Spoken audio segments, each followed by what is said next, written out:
Je m'appelle Sophie, j'ai 11 ans et je pratique le disco dance.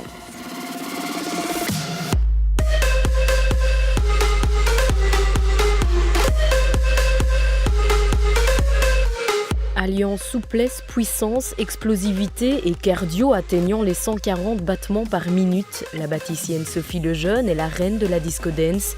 Championne de Belgique en titre, elle rafle aujourd'hui tous les prix de la discipline en solo à 11 ans seulement. La danse, elle ne peut s'en passer et cela dure depuis longtemps.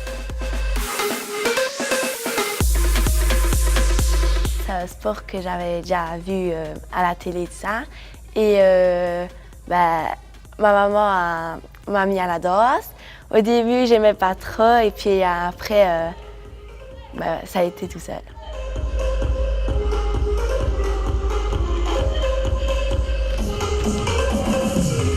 J'adore la musique rapide, j'aime bien l'énergie qu'il y a,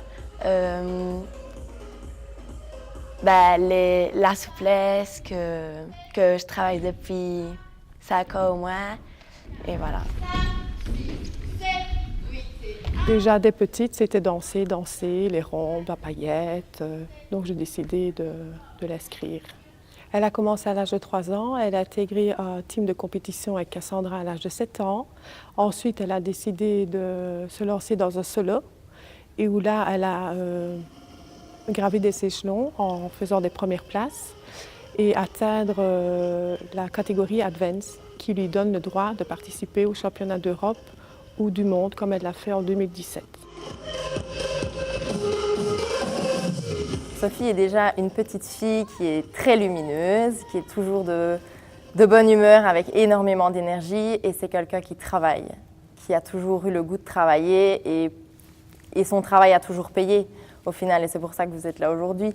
C'est quelqu'un qui travaille sans relâche et où les résultats suivent. Mais avant d'être en solo, la disco dance est avant tout un team de la B-Dancer Academy de Spa, où le titre de championne de Belgique dans leur catégorie est également acquis. Toutes les 24 danseuses suivent le même régime que Sophie pour se rapprocher toujours plus de l'excellence, car pour elles, il n'y a pas de secret, c'est le travail qui paye.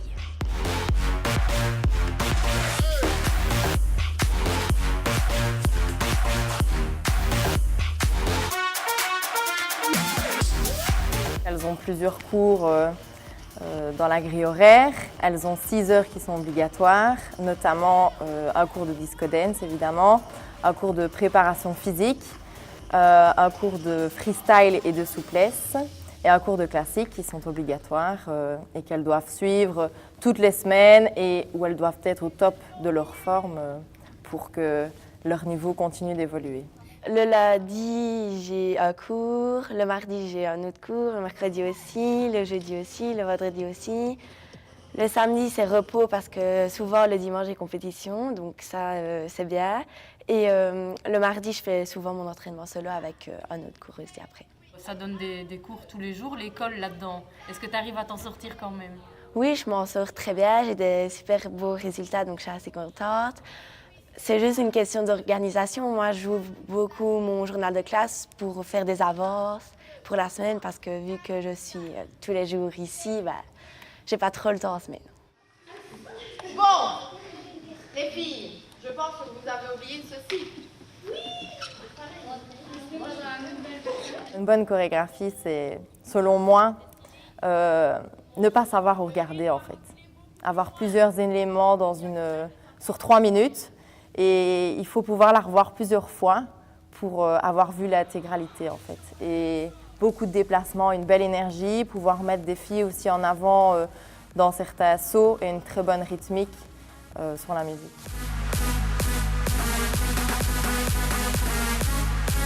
Grâce à tout son travail, Sophie a même pu approcher son rêve mondial du bout des doigts, une expérience qu'elle ne peut oublier tant l'émotion était forte pour la jeune fille qu'elle est encore. Je ne m'attendais pas à avoir le top 50, quelque chose comme ça. C'était vraiment pour le plaisir que j'allais là voir des autres filles. C'était la première fois que j'y allais et j'ai fait le solo et le groupe. Le solo, j'étais quand même un peu stressée parce que c'était vraiment, il y avait beaucoup de monde. Je voyais sur des vidéos les personnes que je voyais là, la championne du monde, etc. Le groupe, ça s'est super bien passé aussi. C'était un ancien groupe auparavant. Le championnat du monde, donc cette année, enfin l'année passée, j'étais aussi stressée parce qu'il y avait encore plus de monde, vu que c'était le championnat du monde. Et j'étais avec ma meilleure amie et elle me rassurait, donc c'était super. Et il y avait beaucoup d'émotions.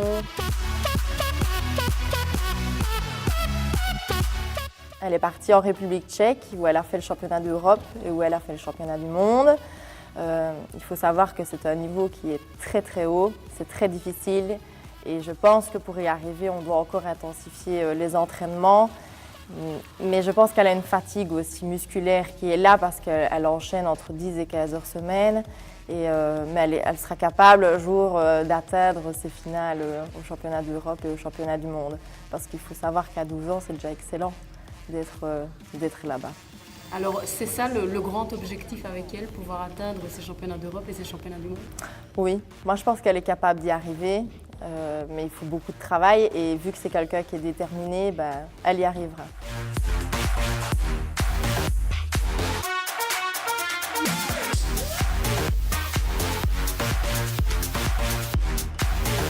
Ça, ce serait un gros rêve de devenir championne du monde, mais ça demande encore beaucoup de travail. Je sais que ça se réalisera peut-être jamais et voilà, je suis quand même contente d'y participer, c'est un gros cadeau et voilà.